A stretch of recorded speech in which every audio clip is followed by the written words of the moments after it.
Hi there, my name is Suze and I work with women to help them find balance between their internal masculine and feminine energies so that they can have lives that feel really emotionally fulfilling, full of love and connection. There has been a phrase that my best friend and I have been using a lot lately, and so I thought I would bring it public into the world of YouTube. It's the idea of let it play out. And I love this phrase because to me, it feels more fun and adventurous than the idea of just simply thinking of things as surrender, right?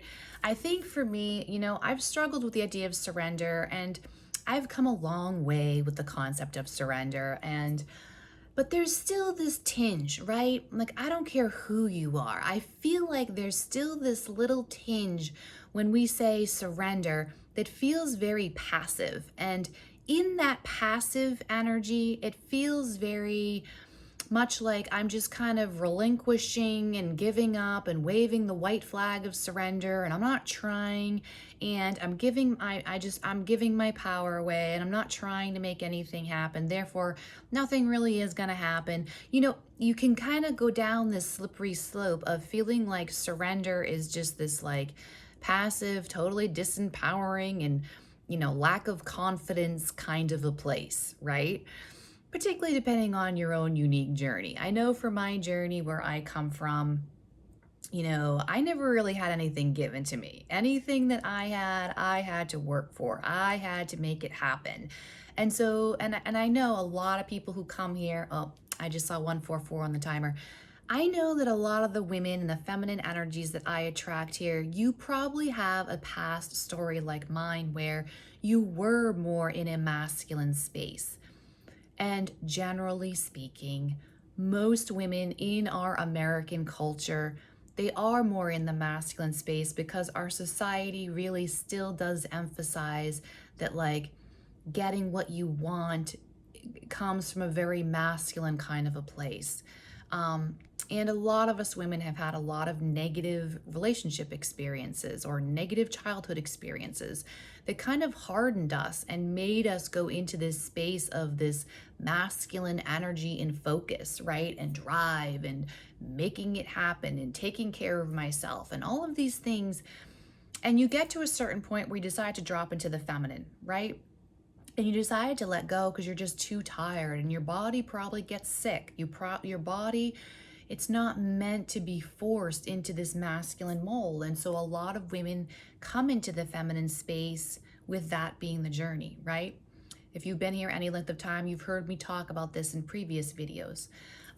So coming into the feminine space, we really got to still find ways to look at these spiritual truths and concepts that's like, in your head that surrender is a good thing, right? In the spiritual world, in the spiritual ascension and manifestation, surrender and letting go and all of these things, in your head, it makes sense. These are good things and concepts. But if there's still any kind of resistance inside of you internally to these ideas, we got to find a newer way to perceive these spiritual concepts in a way that energetically there's less resistance, right? Because that's where manifestation happens. That's where miracles happen. That's where things really start getting exciting and we start feeling really good about life, is when we're choosing the path of least resistance energetically, right? We're finding new ways to perceive things that don't feel as difficult or, again, resistancy, right? If that's a word. And that's where the magic happens. So this idea of surrender, I like to put it in this frame of let it play out, because then it kind of gets a humorous twist to it. And my story with humor and laughter is an interesting one, as it feels like everything in my life. But I really love to laugh. And I've had people make fun of me in my laugh. I've been shamed for my laugh many times in my life because I have an interesting laugh and I'm aware of that. But I love to laugh. And I have learned that laughing and humor is an amazing tool to shift energy, to offer healing, to break apart tension and rigidity and get you back into that playfulness and that openness. And the openness clearly is where we want to be. Being in a space of openness is a place of non-resistance. And in that space, that's where it comes in. I'm being reminded of a Rumi quote. Love Rumi. Anyone else out there love Rumi? Let me know in the comments.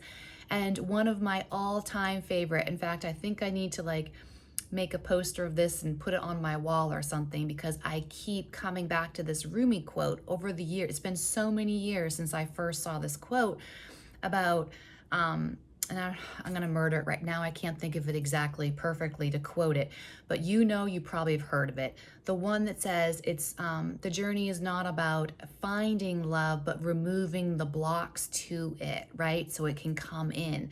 It's not about seeking love. It's not about looking for love. It's about removing all the blocks that are blocking it from coming into me. And I love that. So it's the same here. So back to the idea. What do I mean when I say let it play out, right? Okay. If you've been listening to me and you know all of my spiel on anxiety and nervous energy and how that sabotages everything you want, and that will be the thing that will sabotage all of your manifestations, is that anxious attachment to anything. And I'm not just talking about relationships. We have anxious attachment to everything in our life. And once you start to become really, really aware and honest with yourself of every time you're starting to get triggered into a state of nervous anxiety type energy around any situation in your life, this is where things start really getting magical and shifting. And if you're starting to do this work, or you have done that work of really grounding in and taking responsibility for your own emotional stability and safety, and learning how to navigate and hold space and heal that anxiety and that nervous energy, the next thing is learning to let it play out. And this may seem, again, passive. If you're letting something play out, at first glance, it may seem passive, but it's actually very, very active. But it's active in a non-obvious way. And that's where the feminine energy comes in. So this is why I love it, because anything that gets me feeling more in my feminine energy, I am all about it. Because for me, I have found the more I let myself be in the feminine energy space, the more relief I feel, because I'm able to relax, let go of control, let go of manipulation, let go of worry and trying to figure out the end result or the outcome of anything. And I'm able to relax, right? So the idea of let it play out becomes humorous, actually, and it becomes like a game. It's kind of like a game. I'm just gonna sit here and see what the universe does here and see what happens. And I'm just gonna sit here. And my only job in this scenario is to keep myself calm and keep myself in the space of showing up as the higher self. I'm in this space of holding boundaries with myself, that I don't engage in any kind of a situation, or I don't engage in any kind of an energetic exchange that is not what I want. Anything that is below this energetic state that I am holding, that's where the masculine comes in, holding. I am holding this energetic state. And in the holding of this high emotional state of stability and calm and clarity and knowing, I sit here and let it all play out. And it becomes humorous because you're relinquishing control and you're letting spirit, source, God, universe take the wheel and let it do what it needs to do. And it feels really good. It's like you're just watching a show. When you're letting it play out, you're watching a play. And I love that. To me, that feels, it's kind of like just a little, today's just a quick little twist for you on the idea of surrender, to maybe help you find some ease around the concept of surrender or letting go. Those words can kind of stir up some stuff that I personally don't really like, and it does create resistance. So can you drop into a space more of I'm gonna stop avoiding myself, because we all know that, right? I've said it before. If you're in a state of anxiety, the tendency is to avoid yourself and go somewhere else. Focus on someone else. Go talk to someone else. Do something else outside of you to release the feeling of nervous anxiety. So it's about the choice then, the higher self choice is to go inside, to stop avoiding the self in the nervous, anxious energy, to go inward and to do what is needed there. And what is needed there is to create the own emotional stability and safety so that I can move forward calmly. I can respond from a grounded, clear, loving, kind place no matter what. And that is my only job, is to maintain that place and sit here from that viewpoint and let it play out.